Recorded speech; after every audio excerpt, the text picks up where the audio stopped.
mengenai penyakit dengki hasad itu tidak di otak tapi di hati. Satu ya. Para Allah dulu meniupkan roh Adam, yang ditiup oleh Allah itu ada tiga macam tiupan roh. Yang satu di kepala sehingga Adam kemudian wahing, terus ditiupkan di dada, di hati, kemudian ditiupkan di perut dan syahwat. Itu yang ketiga. Itu pilihan bagi manusia mau mengelola hidupnya dengan kepemimpinan akal atau kepemimpinan hati atau kepemimpinan syahwat kan gitu, atau dan butun ya, perut. Satu. Nomor dua, referensinya kalau Anda nanti pulang ada yang sempat besok lah ya gitu, baca surat An-Nur ayat 35. Di situ ada idiom dari Allah, miskah. Miskah itu artinya dirimu. Nah, di dalam dirimu itu ada misbah. Misbah itu artinya hatimu. Kemudian al-misbahu fi zujajah. Yang ketiga zujajah. Itu akalmu. Nanti ada pencapaian yaga tuzaituha yudhi'u walau lam tamsa sunar. Nanti kalau sudah ada dialektika yang benar, manajemen yang benar antara dada dengan kepala, antara hati dengan akal. Kalau Sunan Kalijogo antara menyambung kembali dengan kayu jati, kepalanya orang-orang dengan dada, dengan tubuhnya orang-orang. Itu sebenarnya lambang dari kalau kamu ingin menemukan kesejatian hidup, maka sambunglah akalmu dengan manajemen yang baik dengan hatimu. Nah, dalam surat An-Nur 35 itu ditunjukkan oleh Allah bahwa kepemimpinan manusia ada pada hatinya dan ada pada akalnya, dan bahaya manusia itu terletak di potensi hatinya. Ini agak terbalik dengan romantisme mainstream kita sekarang yang sangat mendewakan kolbu gitu ya. Kan padahal kolbu ini di situ sumber segala mara bahaya juga. Karena dia lebih dekat ke syahwat dibanding akal. Kalau akal itu dilepas di atas sehingga dia jauh dari syahwat. Karena hatimu itu tidak ada batasnya, dia tidak mengerti regulasi. Hatimu itu ingin apa saja tanpa batas. Kamu disuruh dikasih gaji berapapun, dinaikkan berapapun, hatimu pasti mau. Tapi pikiranmu mengontrolnya. Jadi al-misbahu fi zujajah itu artinya hatimu itu dihelmi, dikurung atau dibatasi oleh akalmu. Kalau kamu nurutin hatimu, ingin ini, ingin itu, ingin baik kayak apapun, kamu akan hancur kalau tidak dengan manajemen dari akal. Jadi sebenarnya game dulu lebih bagus kalau manajemen kolbu oleh akal atau dengan akal. Kalau kolbu tidak bisa memanage dirinya sendiri, maka Allah kasih akal. Maka manusia itu ciri utamanya adalah diberi akal oleh Allah. Itu kalau Anda lihat bolam ini, itu bolamnya ini kaca yang menyelubungi cahaya itu, yang menyelubungi kabel yang pijar itu namanya akal. Nah, dalam hidup manusia jangan sampai arus cahaya di kabel positif negatif yang ketemu itu melelehkan kacanya. Jadi akal yang mengatur arusnya berapa, wattnya berapa, sehingga tabungnya itu juga menjadi maslahat kedua-duanya, tabung maupun pijarnya. Nah, banyak manusia yang disebut hasad karena di dalamnya penuh arus hasad, maka kacanya pecah, kacanya meleleh, zujajahnya meleleh. Dan itulah yang terjadi di Indonesia. Kalau Anda membaca konstelasi apapun saja itu semua versi kedengkian A atau versi kedengkian B sesungguhnya. Tapi saya tidak bisa ngomong panjang, tapi kuncinya seperti itu, coba Anda teliti kembali. Semua konstelasi yang disebut itu sebenarnya konstelasi yang berasal dari kedengkian suatu kelompok kepada kelompok yang lain. Nah, jadi pikiranmu itu yang makanya kesehatan sumbernya bukan hatimu tapi pikiranmu, karena pikiranmu yang mengatur hatimu. Jadi orang mencari kemerdekaan itu jangan benar-benar mencari kemerdekaan. Kemerdekaan itu jalan untuk menemukan batasan. Jadi yang kita tuju itu batasan. Kalau kamu tidak mengerti batasmu, kamu kerikil ditaruh di kaca mutiara mau kamu karena kamu tidak mengerti batasmu. Kan begitu. Kalau manusia menemukan batasnya, maka dia sejati dan dia suci dan dia selamat. Gitu kira-kira. Dawa ya, tapi intinya seperti itu. Tolong baca surat An-Nur. Nanti Anda akan punya pencapaian yakatu zaitu hayudi walau tamsa sunar. Pikiran dan hatimu dengan manajemen yang baik, nanti akhirnya kamu itu tidak usah dikasih dorongan apapun, tidak perlu motivasi, itu kamu menyala. Yudi walau lam tamsa sunar, kamu itu bisa menyala. Nah sekarang ini adalah zaman di mana orang tidak bisa menyala, sehingga yang populer sekarang, yang sangat laku sekarang adalah bisnis motivasi. Ya toh? Motivasi. Lu kurang apa kamu cari motivasi? Karena tidak benar manajemenmu itu. Masa saya kata sembahyang butuh motivasi, kata berbuat baik butuh motivasi. Saya sambung sama Asmaul Husna dikit ya. Saya tanya Mas, kalau tidak ada Quran, tidak ada Islam, Anda tempeleng istri apa tidak? Anda bunuh orang enggak? Anda nyuri enggak? Apa untuk tidak mencuri nunggu Quran dulu?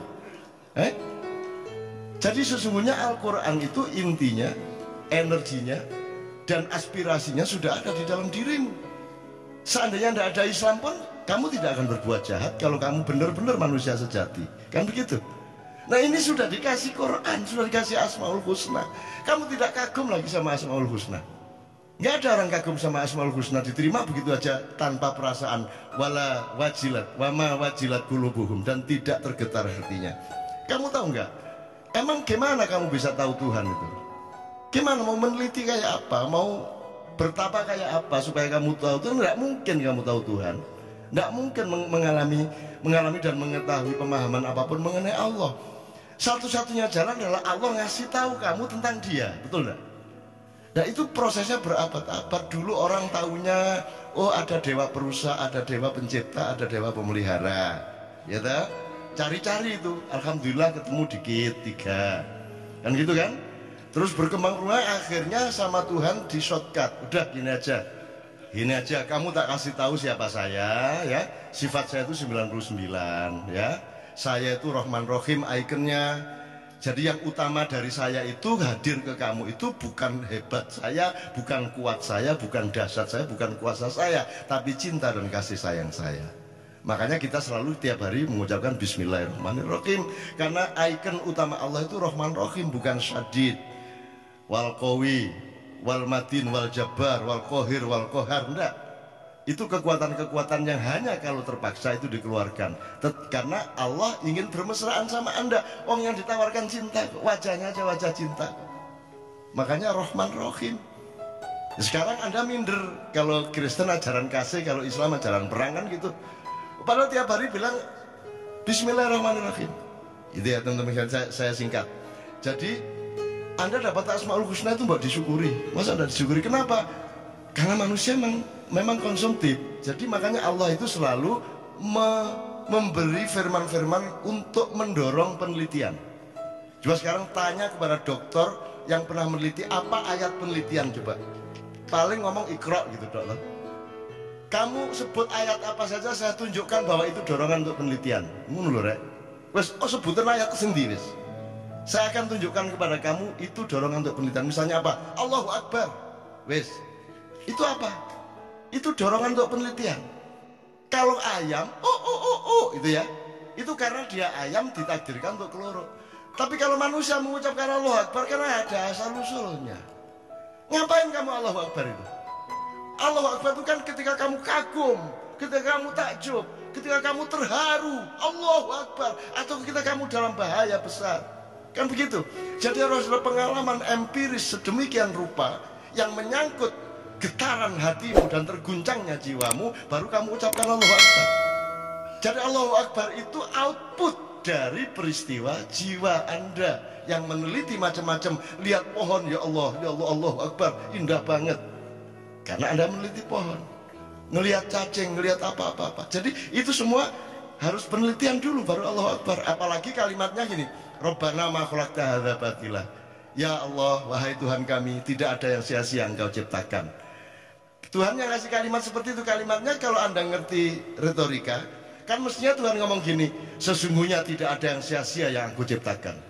Seharusnya kalimatnya Tuhan itu enggak Rabbana ma khalaqta hadza batila, tapi kalimatnya Allah, wa ma khalaqtu kulla syai'in batilan. Wah, gitu mestinya. Enggak, Tuhan enggak gitu. Tuhan didik kita, mengayomi kita. Kalimatnya itu untuk kamu ucapkan, bukan untuk diucapkan oleh Allah.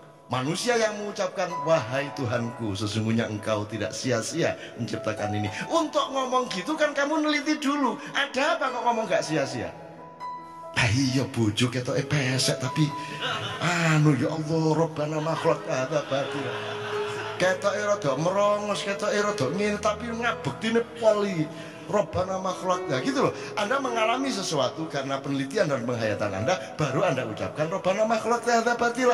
Kalau enggak, ngapain tiba-tiba ngomong itu? Hari raya itu Allahu Akbar, Allahu Akbar. Itu malaikat tolah-toleh. Ono apa arek kok ngomong Allahu Akbar? Lu karena hari raya dulu. Lu kalau ngomong Allahu Akbar karena hari raya sama dengan ayam itu berkokok karena dia ayam. Selama Ramadan dia menghayati sesuatu, banyak hal yang dia alami karena puasanya, karena itikafnya, karena tahajudnya, betul enggak? Karena tarawihnya, maka akhirnya dia bertumpuk-tumpuk ketakjubannya dia kepada Allah, sehingga begitu tiba hari raya dia sudah tidak tahan lagi untuk mengucapkan Allahu Akbar. Ngono loh, iki kan apa-apa ngomong Allahu Akbar, malaikat tolah-toleh. Lah napa niku arek-arek niku? Embo aku ya wis putus asa, wis gendeng kabeh arek-arek iki. Gitu ya teman sekalian ya. Jelas ya. Maka bersyukur Asmaul Husna lewat gitu saja. Padahal semua yang paling dasar ketakjuban. Apa yang melebihi ketakjuban? Lah Anda tidak takjub sama apa-apa. Piye? Bagaimana kalau manusia tanpa ketakjuban itu sudah bukan manusia karena alat-alat utamanya tidak dipakai.